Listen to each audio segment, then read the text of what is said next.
Hello friend, Multitech के YouTube channel में आप सभी दोस्तों का स्वागत है। आई होप कि आप सब बहुत ठीक होंगे। आज हम एक नए वीडियो में रिपेयरिंग से रिलेटेड हमारा आज का वीडियो रहेगा कि जैसे कि हमारे पास एक मोबाइल आया है Oppo A7 का। इसमें प्रॉब्लम क्या है, स्टूडेंट का ही मोबाइल फ़ोन है। इसमें कहना है उनका कि इन्होंने शायद मोबाइल फ़ोन को ओपन किया और ओपन करके इन्होंने शायद क्लीन किया। क्लीन करके दोबारा जब इन्होंने मोबाइल फ़ोन को पैक किया, डिस्प्ले को चालू किया तो डिस्प्ले नहीं आ रहा है। बाकी सेट इनका प्रॉपर ऑपरेट हो रहा है, सेट चालू हो रहा है। तो ये है हमारे पास Oppo A7 का मॉडल है और इसको मैंने ऑलरेडी ओपन कर रखा है। ठीक है, तो इसमें प्रॉब्लम क्या है कि सेट हमारा चालू हो रहा है, सेट प्रॉपर वर्क कर रहा है, लेकिन इसमें डिस्प्ले हमारा टोटल ब्लैंक आता है। मतलब डिस्प्ले पे हमारा ना ग्राफिक्स शो हो रहा है, ना लाइट शो हो रहा है, जिसकी वजह से डिस्प्ले हमारा ब्लैंक हो रहा है। और इसमें एक दूसरी प्रॉब्लम भी है, चार्जिंग की भी है। तो एम्पियर मशीन में अगर हम कनेक्ट करेंगे तो कोई भी एम्पियर कंज्यूम नहीं हो रहा है, बट हमारा मोबाइल फ़ोन वाइब्रेट होता है, ऑन होता है। ऑन होने के बाद जो भी मैसेज वैसेज आते हैं उसका रिंगटोन भी हमारा शो हो रहा है। तो मतलब कि सेट हमारा चालू है, डिस्प्ले हमारा ब्लैंक आ रहा है, डिस्प्ले पे कुछ भी शो नहीं कर रहा है। तो आज हम इस वीडियो में देखेंगे स्टेप बाय स्टेप कि किसी भी इंसान में अगर ब्लैंक डिस्प्ले की प्रॉब्लम आती है तो उस ब्लैंक डिस्प्ले को कैसे रिपेयर किया जाता है, स्टेप बाय स्टेप आज इसको हम समझेंगे। दूसरी चीज़ पहले हम आपको ये बताना चाह रहे हैं कि इसका स्कीमेटिक अवेलेबल नहीं है, केवल हार्डवेयर सोल्यूशन उन्होंने दिया है। हार्डवेयर सोल्यूशन अगर हम बोर्नियो की बात करें तो उसमें इन्होंने इसका सोल्यूशन तो दे रखा है, बता रखा है कि अगर इसमें डिस्प्ले की प्रॉब्लम या लाइट की प्रॉब्लम आती है तो इसको कैसे रिपेयर करना है, लेकिन इसका कोई भी स्कीमेटिक नहीं दिया हुआ है। बिटमैप भी है। तो सबसे पहले हम क्या करेंगे, step by step without schematic के पहले रिपेयर करेंगे और स्टेप बाय स्टेप बताएंगे कि अगर इस तरह के कोई भी मोबाइल फ़ोन आते हैं, अगर आपके पास स्कीमेटिक नहीं होता है तो अगर आपको प्रोसेस पता होता है तो उस डिस्प्ले की प्रॉब्लम को आप कैसे सॉल्व करोगे, चाहे लाइट की प्रॉब्लम हो या ग्राफिक की प्रॉब्लम हो। तो स्टेप बाय स्टेप इस वीडियो में हम देखेंगे। और सबसे पहले कि डिस्प्ले सेक्शन को वर्क करने के लिए क्या क्या चीज़ों की कौन कौन सी सप्लाई की ज़रूरत होती है, सबसे पहले हमें ये पता होना चाहिए कि कोई भी सेक्शन में या कोई भी मोबाइल फ़ोन में अगर डिस्प्ले को वर्क कराया जाता है तो वहाँ पे कौन कौन सी सर्किट यूज़ की जाती है, कौन कौन सी सप्लाई यूज़ की जाती है। जब उस चीज़ का अगर आपको नॉलेज होगा तो आप स्टेप बाय स्टेप उस प्रॉब्लम को अगर सॉल्व करोगे तो 110% आपकी वो प्रॉब्लम सॉल्व होगी।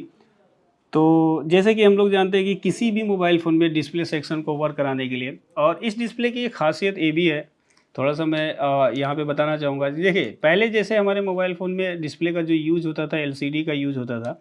एलसीडी में क्या होता था कि अगर इसमें कोई भी प्रॉब्लम होती थी डिस्प्ले में, या अगर लाइट नहीं आता था तो आपका ग्राफ़िक शो होता था, अगर ग्राफ़िक नहीं आता तो लाइट आपका शो होता था।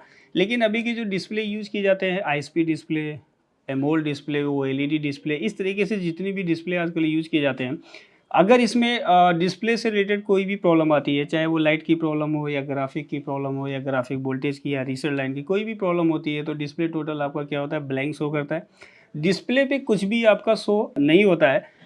तो इस तरह की अगर प्रॉब्लम आते हैं तो इस कंडीशन में हमें कैसे इसको रिपेयर करना है, वो चीज़ को हम स्टेप बाय स्टेप समझते हैं। तो सबसे पहले हम ये बताते हैं कि डिस्प्ले सेक्शन को वर्क करने के लिए कौन-कौन सी सप्लाई की ज़रूरत होती है। स्टेप बाय स्टेप जब हम फॉल्ट को रिपेयर करेंगे, स्टेप बाय स्टेप जब हम चेकिंग करेंगे तो हमें फॉल्ट आसानी से मिलेगा। अगर स्टेप बाय स्टेप हम नहीं चेक करेंगे तो यही चीज़ हमारा क्या होता है, रिपेयरिंग हार्ड होता है, जिससे मोबाइल फ़ोन रिपेयर नहीं होता और मोबाइल फ़ोन वापस भी चला जाता है। तो आज हम देखेंगे कि किसी भी इंसान में अगर ब्लैंक डिस्प्ले की प्रॉब्लम आती है तो उसको कैसे रिपेयर किया जाता है, स्टेप बाय स्टेप हम देखेंगे। ठीक है दोस्तों, जैसा कि हम जानते हैं कि किसी भी मोबाइल फ़ोन में डिस्प्ले सेक्शन को वर्क करने के लिए कौन-कौन सी सप्लाई की ज़रूरत होती है, सबसे पहले स्टेप बाय स्टेप हम उस चीज़ को देखते हैं। फिर स्टेप बाय स्टेप हम उसका प्रैक्टिकल करते हैं, स्टेप बाय स्टेप हम सप्लाई चेक करेंगे और इसकी प्रॉब्लम को सॉल्व किया जाएगा। तो जैसे कि अगर हम डिस्प्ले सेक्शन की बात करें, जब भी डिस्प्ले सेक्शन की बात आती है या डिस्प्ले सेक्शन पे अगर हमें काम करना होता है, तो हमारे लिए सबसे ज़्यादा इम्पोर्टेंस क्या होता है, हमें ये पता होना चाहिए कि डिस्प्ले सेक्शन में कौन-कौन सी सप्लाई का यूज़ होता है। अगर इस चीज़ का हमें नॉलेज होगा तो वो चीज़ हम आसानी से ईज़ी तरीके से रिपेयर कर लेंगे। सबसे पहले जो बात आती है डिस्प्ले सेक्शन में, ये लाइट सेक्शन की बात आती है। सबसे पहले लाइट सेक्शन की, अगर लाइट सेक्शन की सप्लाई आपकी ब्रेक हो जाए, जैसे कि मैंने पहले बताया, अगर एलसीडी डिस्प्ले अगर हमारा होता तो जब भी हम इस सेट को चालू करते, अगर इसमें ग्राफिक की प्रॉब्लम होती तो डिस्प्ले पे हमारा लाइट ज़रूर शो होता, लाइट कहीं ना कहीं आपको दिखती है, डिस्प्ले हमारा टोटल वाइट आता है। क्योंकि किसी भी आंसर में अगर ग्राफिक की प्रॉब्लम आएगी, अगर लाइट सेक्शन हमारा ओके रहेगा तो लाइट तो हमारा वर्क करेगा, डिस्प्ले हमारा क्या आएगा, टोटल वाइट आएगा, क्योंकि ग्राफिक ना होने की वजह से एलईडी आपकी जलेगी और डिस्प्ले आपका वाइट शो करेगा। तो सबसे पहले स्टेप होता है कि, लेकिन इस मोबाइल फ़ोन में देखिए हाई स्पीड डिस्प्ले है, तो इसमें क्या है कि ना हमको लाइट दिखाई दे रहा है ना ग्राफिक्स हो रहा है। तो हमें स्टेप बाय स्टेप तीनों सेक्शन को ट्रेस करना होगा और तीनों सेक्शन में पता करना होगा कि कौन से सेक्शन की प्रॉब्लम है। तो पहला हमारा स्टेप होता है कि लाइट सेक्शन है, तो लाइट सेक्शन यहाँ पे इंपॉर्टेंस होता है, क्योंकि लाइट सेक्शन की अगर सप्लाई ब्रेक हो जाएगी तब भी हमारा डिस्प्ले क्या दिखाएगा, टोटल ब्लैंक दिखाएगा, डिस्प्ले पे हमारा कुछ भी शो नहीं होगा। दूसरी जो हमारी सप्लाई यूज की जाती है इसमें मीपी प्रोटोकॉल का इसमें यूज किया गया है। मीपी प्रोटोकॉल, अगर मीपी प्रोटोकॉल की सप्लाई ब्रेक हो गई तब भी हमारा डिस्प्ले क्या होगा, ब्लैंक दिखाएगा। मीपी प्रोटोकॉल के द्वारा जो ग्राफिक की डेटा होती है, ग्राफिक की जो सप्लाई होती है वो एलसीडी कनेक्टर तक भेजी जाती है। अगर मीपी प्रोटोकॉल में कोई भी सप्लाई आपकी मिस होगी, जैसे कि हम जानते हैं कि मीपी प्रोटोकॉल में हमारे 10 लाइन की सर्किट यूज़ की जाती है ग्राफिक के डेटा को भेजने के लिए एलसीडी कनेक्टर पे, तो अगर इसमें से भी कोई सप्लाई मिस होगी तब भी आपका डिस्प्ले क्या होगा, ब्लैंक शो करेगा। लेकिन अगर एलसीडी होता, हम एलसीडी की बार बार बात क्यों कर रहे हैं, क्योंकि इसमें हमारा कुछ भी शो नहीं हो रहा है। अगर एलसीडी होता तो ग्राफिक की अगर सप्लाई ब्रेक होगी तो लाइट शो करेगा, अगर लाइट की सप्लाई ब्रेक होगी तो ग्राफिक शो करेगा। लेकिन जो अभी के डिस्प्ले आ रहे हैं, अगर इसमें लाइट सेक्शन में से या मीपी प्रोटोकॉल में से यानी ग्राफिक सप्लाई में से कोई भी सप्लाई मिस होगी तो डिस्प्ले टोटल हमारा क्या दिखता है, ब्लैंक दिखता है। इसीलिए हमें स्टेप बाय स्टेप काम करना होता है। ऐसे डायरेक्टली हम नहीं कह सकते हैं कि फला सेक्शन खराब होगा, डायरेक्टली आप उस पर काम करोगे प्रॉब्लम आपकी सॉल्व होगी, नहीं सॉल्व होगी ना। जब तक आप स्टेप बाय स्टेप नहीं करोगे आप इस ब्लैंक डिस्प्ले की प्रॉब्लम को सॉल्व नहीं कर सकते। अब मीपी प्रोटोकॉल, उसके बाद जो हमारी सप्लाई होती है डिस्प्ले ग्राफिक वोल्टेज, ये भी काफ़ी इंपॉर्टेंस होता है। डिस्प्ले ग्राफिक वोल्टेज यानी ग्राफिक प्रोटोकॉल को, यानी मीपी प्रोटोकॉल को वर्क करने के लिए, यानी ग्राफिक सप्लाई की डाटा का पॉजिटिव डाटा और नेगेटिव डाटा का लेन देन करने के लिए ग्राफिक वोल्टेज का होना जरूरी है। अगर ये ग्राफिक वोल्टेज नहीं आएगा तब भी हमारा ग्राफिक वर्क नहीं करेगा, तब भी डिस्प्ले क्या दिखाएगा, ब्लैंक दिखाएगा। ठीक है, तो ग्राफिक वोल्टेज, और ग्राफिक वोल्टेज में दो सप्लाई हमारी इंपॉर्टेंस होती है। और अगर हम देखेंगे बीएसपी और बीएसएन, बीएसपी पे +5 वोल्ट देखने को मिलता है और बीएसएन पे -5 वोल्ट देखने को मिलता है। अगर इस प्लस माइनस में से यानी बीएसपी बीएसएन में से कोई भी सप्लाई मिसिंग होगी तब भी हमारा ग्राफिक वर्क नहीं करेगा, डिस्प्ले टोटल हमारा क्या दिखेगा, ब्लैंक शो करेगा। उसके बाद जो फोर्थ सप्लाई हमारी होती है graphic reset supply, graphic reset, अगर ये सप्लाई हमारी ब्रेक हो जाएगी इस कंडीशन में भी क्या होगा, हमारा ग्राफिक वर्क नहीं करेगा। तो किसी भी मोबाइल फ़ोन में ग्राफिक सेक्शन को वर्क करने के लिए ये 4 सप्लाई कंपलसरी होती है। जब इसी चारों में से कोई भी एक सप्लाई आपकी मिस होती है या कोई एक सप्लाई आपका ब्रेक होता है या कोई एक सेक्शन वर्क नहीं करता है तो डिस्प्ले पे क्या होता है, टोटल ब्लैंक डिस्प्ले की प्रॉब्लम आती है। पहले के हैंडसेट होते थे तो उसमें क्या होता था कि ग्राफिक अगर लाइट में से कोई भी एक सेक्शन वर्क नहीं करता तो हमें एक सेक्शन दिखता था। ठीक है, तो ये 4 सप्लाई आपकी इंपॉर्टेंस है। इन चारों में से अगर कोई भी सप्लाई आपकी ब्रेक हो गई या कोई भी सप्लाई मिस होगी तो आपका टोटल डिस्प्ले क्या दिखाएगा, ब्लैंक दिखाएगा। तो हम इन चारों स्टेप को स्टेप बाय स्टेप चेक करेंगे और देखेंगे कि इसमें से जो हमारे पास मोबाइल फ़ोन है ओप्पो A7 का, इसमें जो ब्लैंक डिस्प्ले की प्रॉब्लम है तो इसमें से किस सप्लाई की प्रॉब्लम है। स्टेप बाय स्टेप हम हॉट टेस्टिंग कोल्ड टेस्टिंग के द्वारा दोनों तरीके से हम पता करेंगे और उसके हिसाब से हमें पता चलेगा कि ये जो चारों में से कौन सी सप्लाई हमारी मिस है जिसकी वजह से हमारा ग्राफिक वर्क नहीं करता है। तो सबसे पहले स्टेप हमारा होगा कि हम लाइट सेक्शन के एनोड सप्लाई को चेक करेंगे, क्योंकि लाइट सेक्शन जैसा कि हम जानते हैं कि जो लाइट सेक्शन होता है वो डिस्प्ले कनेक्टर पे कौन सी सप्लाई भेजता है, एनोड सप्लाई भेजता है। और एनोड में भी हमने देखा है कि आप 6 पिन वाले लाइट सेक्शन में अगर देखेंगे तो वहाँ पे जो हॉट टेस्टिंग हमारा वो जो लाइट सेक्शन एनोड सप्लाई भेजी जाती है वो 10 वोल्ट से लेके 30 वोल्ट वहाँ पे जनरेट होता है अकॉर्डिंग टू स्विचिंग, यानी डिस्प्ले लगा के चेक करेंगे तो वहाँ पे हमें उतना वोल्टेज मिलेगा। लेकिन अभी के जो नॉर्मल हैंडसेट अभी के जो हैंडसेट आ रहे हैं उसमें अगर लाइट सेक्शन की एनोड सप्लाई चेक करेंगे तो हमें नॉर्मली उसी वोल्टेज पे ही ऑपरेट कराया जाता है। इतना वोल्टेज हमें एनोड सप्लाई पे बनना चाहिए। अगर एनोड सप्लाई इतना नहीं बनेगा या एनोड सप्लाई इतना वोल्टेज नहीं देगा तो आपका एनोड वर्क नहीं करेगा। एनोड वर्क नहीं करेगा तो लाइट आपका वर्क नहीं करेगा, लाइट वर्क नहीं करेगा तो ग्राफिक्स हो नहीं होगा। तो पहला हमारा स्टेप क्या होगा, लाइट सेक्शन को हम चेक करेंगे। एनोड सप्लाई पे स्टेप बाय स्टेप चेक करते हैं कि एनोड सप्लाई हमारी ओके है कि नहीं। तो कूल टेस्टिंग हॉट टेस्टिंग दोनों तरीके से हम पता करेंगे। सबसे पहला जो स्टेप हमारा होगा वो लाइट सेक्शन को ट्रेस करना है। ठीक है दोस्तों, तो हम स्टेप बाय स्टेप सबसे पहले बोर्नियो में देखते हैं कि इसका अगर कोई स्कीमेटिक मिलता है या हार्डवेयर सोल्यूशन में से देखते हैं कि बोर्नियो में ओप्पो A7 का कौन से मॉडल का स्कीमेटिक है या हार्डवेयर सोल्यूशन है। तो इसके द्वारा हम स्टेप बाय स्टेप एक एक सप्लाई को चेक करेंगे। और सबसे पहले हम मोबाइल फ़ोन सोल्यूशन में जाएंगे। तो यहाँ पे हम ओप्पो के मॉडल में जाएंगे। तो ओप्पो का ये जो मॉडल है हमारे पास, ये ओप्पो A7 है। तो इसको सबसे पहले हम क्या करेंगे, ओप्पो A7 यहाँ पे हमारा दिया हुआ है, तो हम सबसे पहले ओपन करेंगे और इसमें अगर हम देखेंगे तो हमारा बिटमैप दिया हुआ है, डायोड वैल्यू दिया है, हार्डवेयर सॉल्यूशन दिया है, स्मार्ट बोर्ड दिया है। आप स्मार्ट बोर्ड के द्वारा भी आप इसको रिपेयर कर सकते हैं, काफ़ी आसान होता है। इसके द्वारा भी आप सप्लाई चेक कर सकते हैं, step by step fault finding कर सकते हैं। लेकिन हार्डवेयर सॉल्यूशन से हमें ये पता चलेगा कि लाइट सेक्शन जो हमारा एनोड सप्लाई होता है, या जो K1 K2 यानी फीडबैक सप्लाई होती है, या PWM की सप्लाई होती है, वो LCD कनेक्टर के किस पिन से प्रोड्यूस की जाती है या किस पिन पे दी जाती है, तो उसके इंपॉर्टेंस के लिए हमें हार्डवेयर सॉल्यूशन देखना ज़रूरी है। क्योंकि देखो कनेक्टर में क्या होता है कि जो एनोड, कैथोड या आपकी PWM की सप्लाई होती है, ये हर स्कीमेटिक में चेंज होता है। तो ऐसा कोई पार्टिकुलर नहीं होता है कि आप फला पिन पे ही चेक करेंगे तो आपको एनोड वोल्टेज एनोड सप्लाई देखने को मिलेगी। वैसे इनका GR वैल्यू होता है, तो GR वैल्यू के द्वारा भी हम आसानी से फाइंड कर सकते हैं कि एनोड सप्लाई हमारी कहाँ पे आ रही है, किस पिन पे दी जा रही है, तो उसके द्वारा भी पता कर सकते हैं। बट एनोड सप्लाई अगर हमारी ब्रेक होगी तो उसमें दिक्कत हमारी आएगी कि भाई एनोड सप्लाई का अगर GR वैल्यू नहीं मिला तो इसका मतलब सप्लाई मिसिंग है, लेकिन किस पिन से मिसिंग है ये हमारे लिए कन्फ्यूजन होगा। तो इसलिए हम सबसे पहले बोर्ड में क्या करेंगे, हार्डवेयर सोल्यूशन को देखेंगे और स्टेप बाय स्टेप इसी के द्वारा हम रिपेयर करने की कोशिश करेंगे। तो यहाँ पे देखिए हमने हार्डवेयर सॉल्यूशन को ओपन किया, तो सबसे पहले यहाँ पे देखेंगे एलसीडी लाइट पीडीएफ दिया है। तो सबसे पहले हम लाइट सेक्शन में जाएंगे और लाइट सेक्शन के द्वारा हम एनोड सप्लाई और K1 K2 और PWM तीनों सप्लाई को हम ट्रेस करेंगे, GR वैल्यू लेके और हॉट टेस्टिंग करके स्टेप बाय स्टेप चेक करेंगे। तो जैसा कि यहाँ पे आपका डायग्राम ओपन हो गया है, तो यहाँ पे देखिए ये हमारा LCD कनेक्टर दिया है, तो यहाँ पे लाइट सेक्शन की सारी सप्लाई समझाई है। तो यहाँ पे कोई नंबर का मार्क भी नहीं दिया है कि किस पिन पे आपकी एनोड सप्लाई दी जा रही है। जैसे कुछ स्कीमेटिक में देखेंगे तो उसमें हार्डवेयर सॉल्यूशन में नंबर मेंशन किया होता है कि फला पिन पे आपकी एनोड सप्लाई जा रही है, लेकिन यहाँ पे कोई नंबर भी आपका नहीं दिया है। तो नॉर्मली हम हार्डवेयर सॉल्यूशन इसके अकॉर्डिंग देखकर हम स्टेप बाय स्टेप उसको चेक करेंगे। तो यहाँ पे देखिए अगर इस साइड से हम देखेंगे तो हमारा फर्स्ट पिन को छोड़ के जो सेकंड पिन है, यहाँ पे देखिए लिखा है LCD BL LED anode. BL का मतलब होता है बैक लाइट, यानी LCD का जो बैक लाइट को वर्क करने के लिए जो LED एनोड सप्लाई दी जाती है वो इधर से सेकेंड पिन पे दी जा रही है। तो सबसे पहले हम क्या करेंगे, इस पिन पे GR वैल्यू चेक करेंगे, कूल टेस्टिंग करेंगे और हॉट टेस्टिंग करके चेक करेंगे। दोनों कंडीशन में पता करेंगे कि कभी कभी क्या होता है, जैसे देखो अगर आपने कूल टेस्टिंग किया, कूल टेस्टिंग में वैल्यू आता है तो हमें पता चल गया भाई सर्किट ओके। सर्किट का ओके होना ये आपकी प्रॉब्लम का सलूशन नहीं है।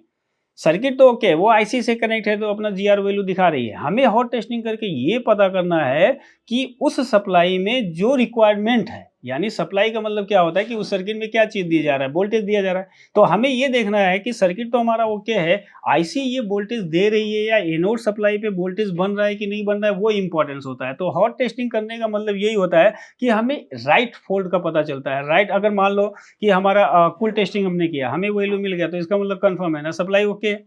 तो सप्लाई ओके होने का मतलब आईसी से जुड़ी है, एनोड से जुड़ा हुआ है। लेकिन अगर वहां पे वोल्टेज नहीं आएगा, अगर हम हॉट टेस्टिंग नहीं करेंगे तो हम उसकी प्रॉब्लम सॉल्व कर पाएंगे, नहीं करेंगे, नहीं कर पाएंगे ना। तो इसलिए कूल टेस्टिंग, हॉट टेस्टिंग, कभी भी आप रिपेयरिंग अगर कर रहे हो तो कूल टेस्टिंग, हॉट टेस्टिंग दोनों तरीके से अगर आप वहां अप्लाई करोगे, दोनों तरीका अप्लाई करोगे तो आपको 110% फॉल्ट पता चलेगा। कि कूल टेस्टिंग में पता चल जाएगा, हॉट टेस्टिंग से भी आपको फॉल्ट आसानी से पता चल जाता है। तो सबसे पहले हम क्या करेंगे, एनोड पे GR वैल्यू चेक करेंगे कूल टेस्टिंग के द्वारा। हम रिवर्स रीडिंग चेक करेंगे और उसके बाद हम चेक करेंगे इस पे हॉट टेस्टिंग की, यहाँ पे वोल्टेज आ रहा है कि नहीं आ रहा है। क्योंकि एनोड सप्लाई है तो एनोड सप्लाई में आप देखेंगे कि बैटरी को लगाते ही बीपीएस सप्लाई लाइट सेक्शन को दी जाती है, तो वहाँ पे स्विचिंग आपका स्टार्ट नहीं होता है। तो नॉर्मल एक वोल्टेज जो एनोड वोल्टेज होता है नॉर्मल यहाँ पे हमारा आने लगता है। तो हम यहाँ पे वोल्टेज चेक कर लेंगे तो हमें पता चल जाएगा कि इसको वोल्टेज प्रोवाइड किया जा रहा है। ठीक है, तो चलिए देखते हैं। तो इधर से हमारा सेकंड पिन है, तो सबसे पहले हम क्या करेंगे, इसके सेकंड पिन पे वैल्यू चेक करेंगे, GR वैल्यू। ठीक है दोस्तों, तो सबसे पहले हम क्या करते हैं, एनोड सप्लाई हम चेक करते हैं। तो जैसा कि बोर्नियो में स्कीमेटिक डायग्राम में हमने देखा कि इधर से सेकंड पिन पे हमारा क्या है, एनोड सप्लाई दी जा रही है। तो मल्टीमीटर को मैंने डायोड मोड पे सेट कर दिया और रिवर्स रीडिंग चेक करेंगे, यानी रेड वायर को कहाँ पे लगाएंगे, ग्राउंड पे लगाएंगे और ब्लैक प्रोब से हम क्या करेंगे, चेक करेंगे। तो इधर से सेकंड पिन हमारा, तो जैसा कि यहाँ पे अगर आप देखेंगे तो 478 मतलब 500 के करीब हमको GR वैल्यू मिल रही है। तो इसका मतलब क्या है कि एनोड सप्लाई हमारा ओके, GR वैल्यू में आने का मतलब है कि सर्किट हमारा ओके है। ठीक है, तो उसके बाद मैंने आपको बताया था कि सर्किट ओके होना इंपॉर्टेंस नहीं होता है, हमें ये चेक करना होता है, हॉट टेस्टिंग करके भी ये चेक करना होता है कि यहाँ पे वोल्टेज आ रहा है कि नहीं आ रहा है। तो सबसे पहले हम क्या करेंगे, बैटरी को हम यहाँ पे लगा देंगे। ओनली सिर्फ बैटरी लगा के हम क्या करेंगे, हॉट टेस्टिंग के द्वारा एनोड पे वोल्टेज चेक करेंगे कि यहाँ पे हमारा बीपीएच वोल्टेज आ रहा है कि नहीं आ रहा है। तो मल्टीमीटर को 20 वोल्ट डीसी पे सेट करेंगे और एनोड सप्लाई पे हम चेक करेंगे वोल्टेज। जैसा कि यहाँ पे आप देख रहे हैं कि 4.15 वोल्टेज हमारा यहाँ पे शो कर रहा है, मतलब कि हमारा वोल्टेज भी आ रहा है, मतलब हॉट टेस्टिंग में। मतलब कंप्लीट तो ये हमारा ओके है कि वोल्टेज भी मिल रहा है और जीआर वैल्यू आने का मतलब सर्किट भी ओके है। और माइनस में दिखा रहा है तो हम फॉरवर्ड कर लेंगे तो हमें प्लस में वोल्टेज मिल जाएगा। तो यहाँ पे हमारा वोल्टेज शो हो रहा है, इसका मतलब हॉट टेस्टिंग में हमारा एनोड सप्लाई ओके है।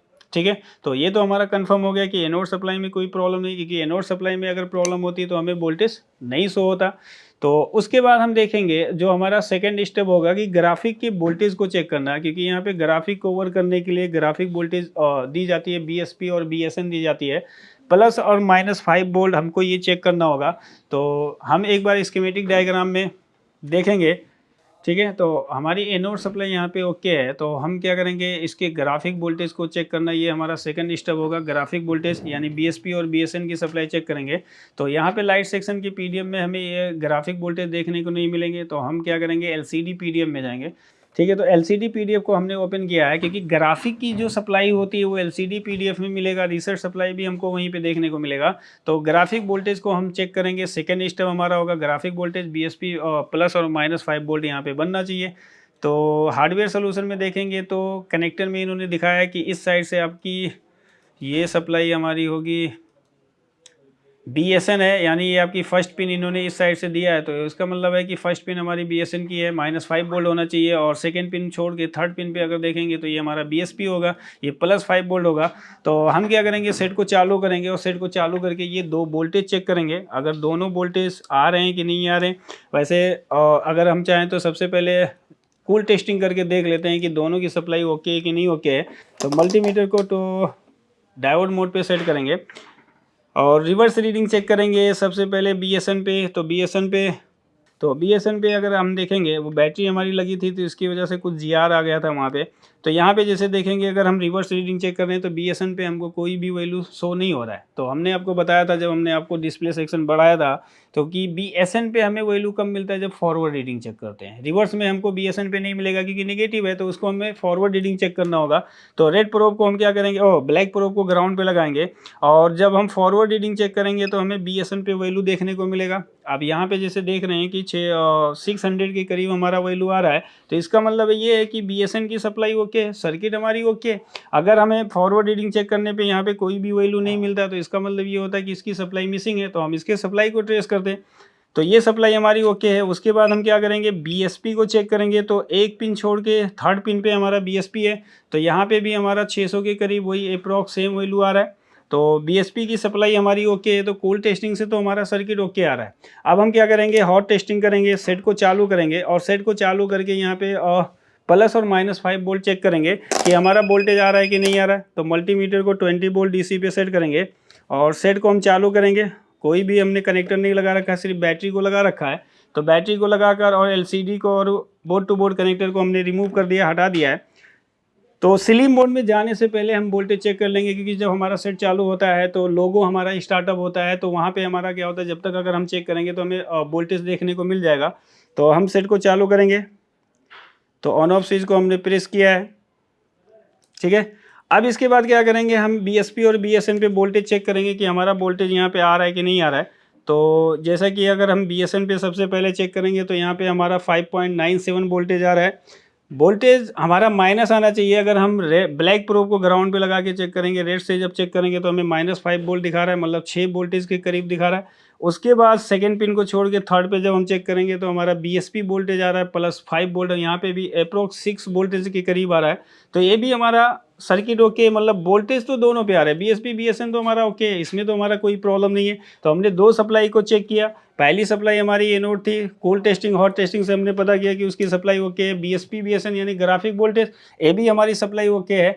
अब हमारी तीसरी जो सप्लाई होगी, मीपी प्रोटोकॉल को हमें चेक करना है कि मीपी प्रोटोकॉल यानी ग्राफिक की सप्लाई हमारी ओके है कि नहीं ओके है।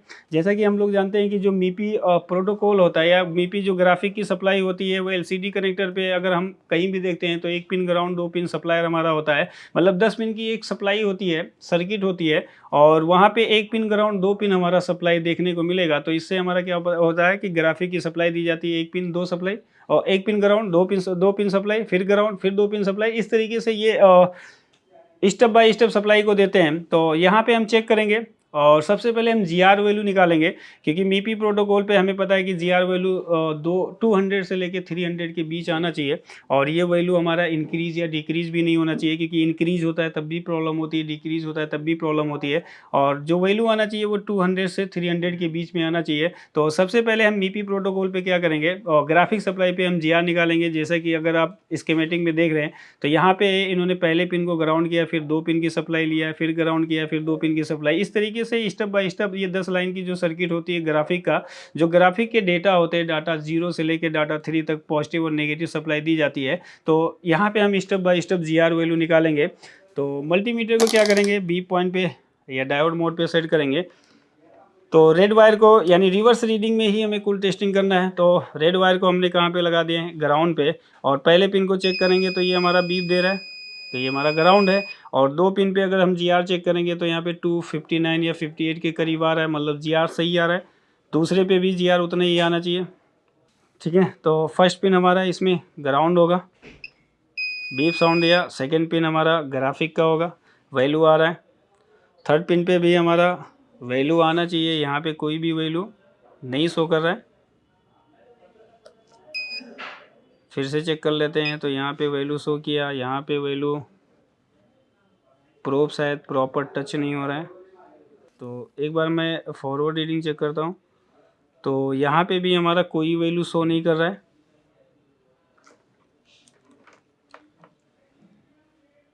तो जैसा कि यहाँ पे जी आर आ रहा है, यहाँ पे भी जी आर आना चाहिए, लेकिन यहाँ पे कोई जी आर वैल्यू नहीं आ रहा है। जबकि मीपी प्रोटोकॉल की खासियत है कि अगर सप्लाई ब्रेक होती है तो दोनों एक साथ सप्लाई ब्रेक होती है। तो एक पे तो हमें वैल्यू शो हो रहा है, दूसरे पे वैल्यू शो नहीं हो रहा है। तो पहली चीज़ हमें ये मिली कि इसकी भी पिन की हो सकती है, इसकी सप्लाई आपकी मिसिंग हो। तो नेक्स्ट पिन को चेक करेंगे तो हमारा ग्राउंड होता है, उसके बाद भी हमारा यहाँ पे वैल्यू आना चाहिए, वैल्यू आ रहा है। यहाँ पे भी वैल्यू आ रहा है, तो इसकी भी सर्किट हमारी ओके है। तो उसके बाद पिन हमारा नेक्स्ट ग्राउंड होता है और यहाँ पे भी हमारा जी आर वैल्यू आ रहा है, 2 पिन पे जी आर वैल्यू आना चाहिए, तो 300 के अप्रॉक्स आ रहा है। फिर ग्राउंड होता है हमारा।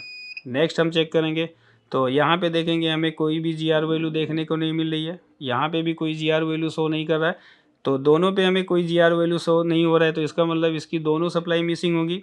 और फिर नेक्स्ट पिन को चेक करेंगे तो यहाँ पे बीप आ रहा है। फिर हमारी लास्ट जो सप्लाई बचती है यहाँ पे भी देखेंगे तो वैल्यू शो हो रहा है और यहाँ पे भी हमारा वैल्यू शो हो रहा है। तो जैसा कि हमने देखा कि जब हमने कूल टेस्टिंग किया ग्राफिक सप्लाई को चेक करने के लिए, तो हमें 3 पिन पे जीआर वैल्यू नहीं मिल रहा है, ठीक है। हो सकता है कि इस पिन पे हमारा प्रोब शायद प्रॉपर टच ना हो रहा है, तो जीआर वैल्यू इसकी वजह से यहाँ पे नहीं आ रहा है। बाकी नेक्स्ट पिन पे अगर हम देखेंगे तो यहाँ पे हमें दोनों पिनों पे जीआर वैल्यू देखने को नहीं मिल रही है। जैसा कि यहाँ पे देख पा रहे होंगे कोई भी वैल्यू शो नहीं कर रहा है। तो इसका मतलब क्या है कि इसकी सप्लाई हमारी मिसिंग है, यानी जो मीपी की सप्लाई है वो मिसिंग है। और इसको हम चेक करेंगे कि इसकी सप्लाई में, जैसे कि हम जानते हैं कि जो ग्राफिक सप्लाई होती है उसमें 4 पिन की ग्राफिक फिल्टर आईसी लगाई जाती है। तो अगर हम देखेंगे डायग्राम के अकॉर्डिंग, अगर बोर्नियो में देखेंगे तो यहाँ पे जो मीपी हमारा ग्राफिक फिल्टर आईसी लगी है सीपीयू आईसी के पास में लगी है। तो यहाँ पे हम स्टेप बाय स्टेप चेक करेंगे कि इसमें से हमारा ग्राफिक फिल्टर ऐसी कोई ख़राब तो नहीं है, क्योंकि अगर इसमें से कोई ओपन हो जाता है तब भी आपकी ये प्रॉब्लम आ जाती है कि वहाँ पे सप्लाई नहीं जा पाती, सप्लाई मिसिंग हो जाती है और उसकी वजह से भी आपका डिस्प्ले ब्लैंक डिस्प्ले की प्रॉब्लम आती है। तो सबसे पहले हम क्या करेंगे, सीपीयू आईसी के पास ग्राफिक फिल्टर आईसी को चेक करेंगे कि ग्राफिक फिल्टर आईसी हमारी ओके है कि नहीं ओके है। तो इसकी जो चेकिंग होती है, आमने सामने की पिनों पे बीप साउंड देना चाहिए। वैसे तो आप जीआर वैल्यू से भी चेक कर सकते हो, आप चाहो तो कंटिन्यूटी भी चेक कर सकते हैं। तो यहाँ पे हम सबसे पहले, तो ये बीप साउंड दे रहा है तो ये हमारी सप्लाई ओके है। बीप साउंड दे रहा है ओके, ये भी हमारा ओके है। बीप साउंड ओके, ये भी ओके। लास्ट हमारा बचा ये 5 हमारी ग्राफिक फ़िल्टर आईसी लगी होती हैं, तो ये आमने-सामने की पिनों पे बीप साउंड देना चाहिए। अगर ये आमने-सामने की पिनों पे बीप साउंड देती हैं, तो ये ओके होती हैं। तो हमारी ग्राफिक फ़िल्टर आईसी ओके हैं। और सबसे पहले हम क्या करते हैं, दो उसके बाद हम क्या करते हैं, इस ग्राफिक फ़िल्टर आईसी के आमने-सामने पिनों पे जीआर वैल्यू ले लेते हैं कि जीआर वैल्यू हमारा आ रहा है कि नहीं आ रहा है। वैसे graphic filter IC beep sound दे रही है, तो जीआर वैल्यू भी आपका सेम ही शो कर रहा होगा, क्योंकि अगर बीप साउंड नहीं देता, तो हम कह सकते थे कि ग्राफिक फ़िल्टर आईसी हमारी क्या है, ओपन है। तो यहाँ पे चेक करेंगे तो वैल्यू हमें शो हो रहा है। यहाँ पे भी देखेंगे वैल्यू शो हो रहा है। आमने-सामने अगर चेक करेंगे तो वैल्यू हमारा आ रहा है, तो सब पे हमारा वैल्यू शो हो रहा है। वैल्यू शो होने का मतलब कि 100% हमारा सर्किट भी ओके है, लेकिन वहाँ पे जब हम एलसीडी कनेक्टर के पिन पे चेक कर रहे हैं, तो वहाँ पे हमें कोई भी जीआर वैल्यू शो नहीं हो रहा है। तो इसका मतलब है कि अगर हम ग्राफिक सेक्शन के डायग्राम के अकॉर्डिंग देखेंगे, तो जिस पिन पे हमारा जीआर नहीं आ रहा है, इस 2 पिनों पे हमारा जीआर वैल्यू नहीं आ रहा है, और ये सप्लाई हमारी होती है डीएसआई डाटा 1 पॉजिटिव और डीएसआई डाटा 1 नेगेटिव, यानी ग्राफिक की जो डाटा 1 की जो आपकी ग्राफिक की पॉजिटिव नेगेटिव डेटा होती है, यहाँ पे हमको कोई भी जीआर वैल्यू शो नहीं हो रहा है। तो इसको हम देखेंगे कि ये दोनों पिनों की सप्लाई में जो ग्राफिक फ़िल्टर आईसी है, वो कहाँ पे लगाएँ। तो जैसा कि अगर हम देखेंगे, तो ये है हमारा सीपीयू आईसी। तो सीपीयू आईसी में देखेंगे तो इधर से जो हमारा फर्स्ट वाला ग्राफिक फ़िल्टर आईसी है, इसी सप्लाई से हमारी सप्लाई मिसिंग है।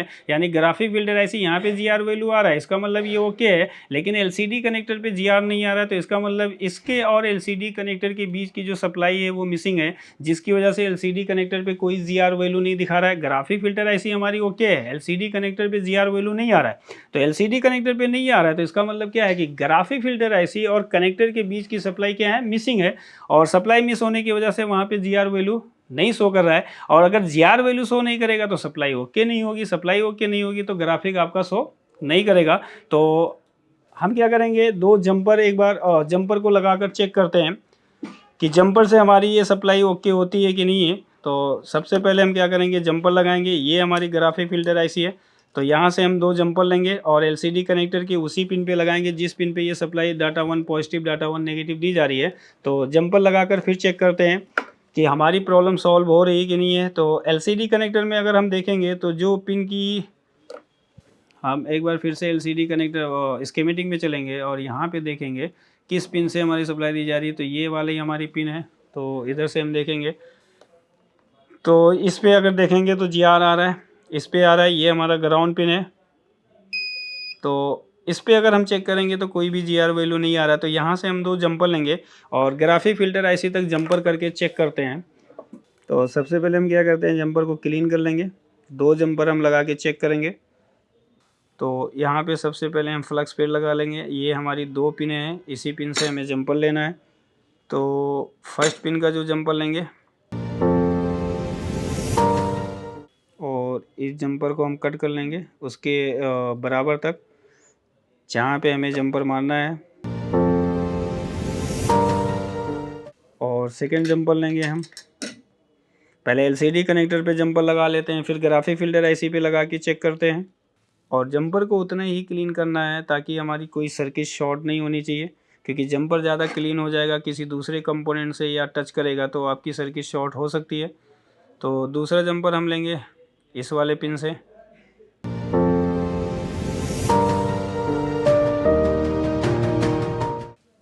तो दूसरा भी जंपर हमारा लग चुका है।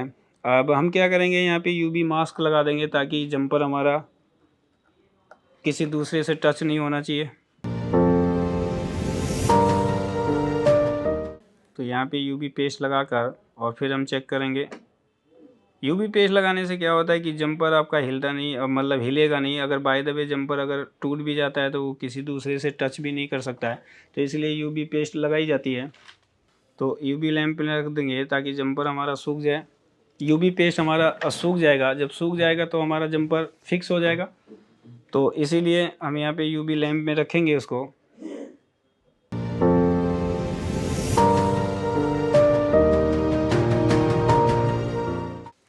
तो चलिए दोस्तों, यूवी लैंप में हमने रख दिया था। अब ये जंपर हम क्या करते हैं, ग्राफिक फ़िल्टर आईसी से हम कनेक्ट करेंगे और दूसरा जंपर का जो सिरा होगा वो ग्राफिक फ़िल्टर आईसी से हम लगाएंगे और फिर चेक करेंगे कि हमारी प्रॉब्लम सॉल्व हुई कि नहीं।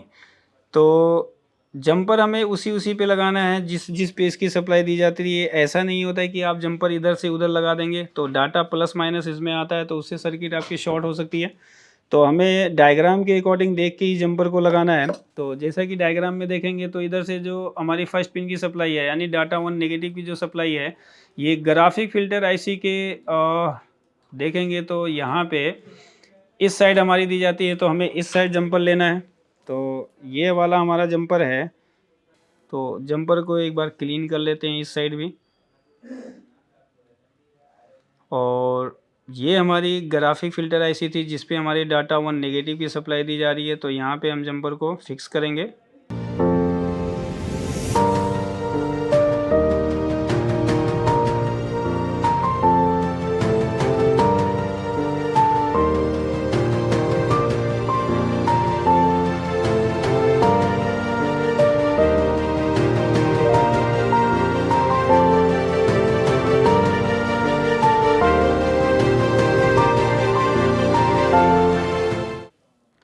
तो पहला जंपर हमने फिक्स कर दिया है।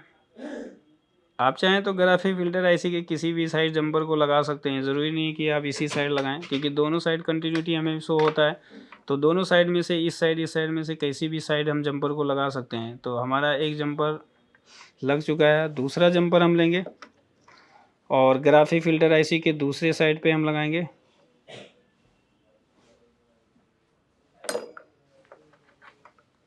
और इसको भी जंपर को हल्का सा क्लीन करेंगे।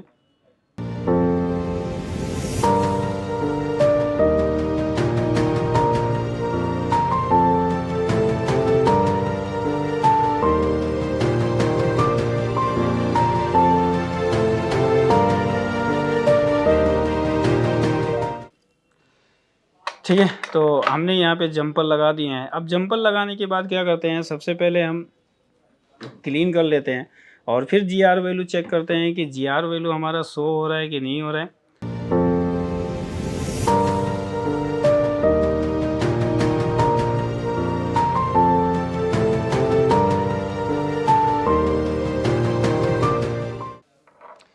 ठीक है दोस्तों, उसके बाद हम क्या करते हैं, चेक करते हैं कि हमारा जीआर वैल्यू शो हो रहा है कि नहीं हो रहा है, क्योंकि सप्लाई हमारी मिसिंग थी। तो हमने जंपर ग्राफिक फ़िल्टर आईसी से लगा दिया है। और एक बार चेक करते हैं कि यहाँ पे जीआर वैल्यू शो हो रहा है कि नहीं। तो जैसा कि यहाँ पे देखिए हमारा जीआर वैल्यू शो हो रहा है।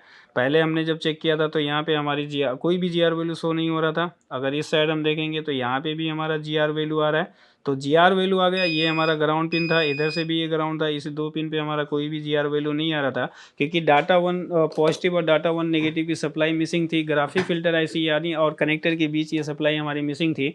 तो अब चलिए हम सबसे पहले सेट को चालू करके देखते हैं कि हमारी प्रॉब्लम सॉल्व हुई कि नहीं, है ना जी।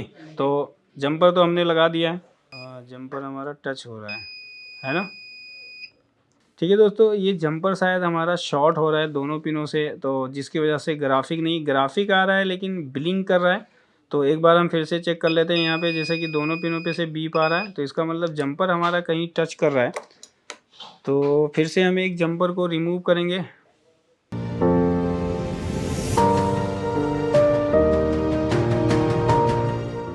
और फिर से कंटिन्यूटी चेक करते हैं कि दोनों पिन आपस में अभी भी साउंड दे रहे हैं।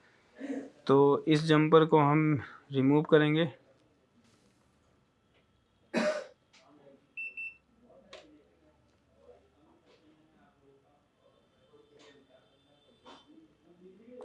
अभी हमारा बीप नहीं आ रहा है। फिर से हम जीआर वैल्यू ले लेते हैं। आ रहा है जीआर, यहाँ पे जीआर नहीं आ रहा है, मतलब जंपर हमारा नहीं लगा है। तो जंपर हमारा शायद टच कर गया था, तो हम दूसरा जंपर दोबारा जंपर लगाएंगे।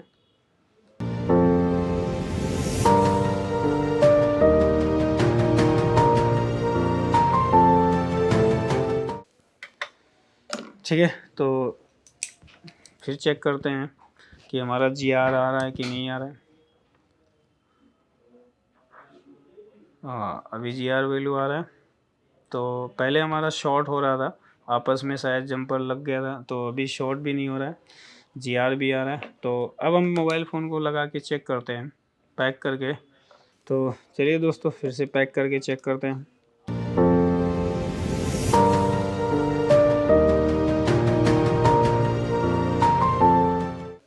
ठीक है दोस्तों, जैसा कि आप लोग देख रहे हैं कि ग्राफिक हमारा शो हो रहा है, मतलब कि प्रॉब्लम हमारी थी कि ग्राफिक सप्लाई हमारी मिसिंग थी और डाटा वन की पॉजिटिव नेगेटिव सप्लाई मिसिंग थी, जिसकी वजह से डिस्प्ले हमारा ब्लैंक शो कर रहा था।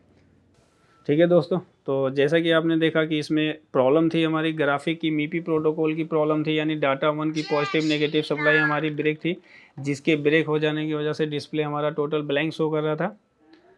ठीक है, तो हमने स्टेप बाय स्टेप डायग्राम के अकॉर्डिंग स्टेप बाय स्टेप जब हमने सप्लाई चेक किया तो हमें सप्लाई चेक करने पे पता चला कि इसकी ग्राफिक की सप्लाई मिसिंग थी, जो कि ग्राफिक फिल्टर ऐसी थी जिसकी वजह से डिस्प्ले हमारा ब्लैंक शो कर रहा था। ठीक है दोस्तों, जो जैसा कि आपने देखा कि ओप्पो A7 का मॉडल था, इसमें ब्लैंक डिस्प्ले की प्रॉब्लम थी और हमने स्टेप बाय स्टेप इसकी फॉल्ट को डायग्नोज किया और इसमें प्रॉब्लम थी कि हमारी ग्राफिक सप्लाई मिसिंग थी, जिसकी वजह से हमारा डिस्प्ले ब्लैंक शो कर रहा था। ठीक है, जैसा कि दोस्तों देखा कि इसमें जो ग्राफिक की प्रॉब्लम थी, हमने स्टेप बाय स्टेप एक एक सप्लाई चेक करके फॉल्ट को पता किया और इसको रिपेयर किया। तो आज की वीडियो में इतना ही। अगर वीडियो अच्छा लगी तो वीडियो को लाइक कीजिए, शेयर कीजिए, कमेंट्स कीजिए और मल्टीटेक फैमिली से जुड़ने के लिए या मोबाइल रिपेयरिंग से रिलेटेड वीडियो देखने के लिए मल्टीटेक के यूट्यूब चैनल को ज़रूर सब्सक्राइब करें। Thank you.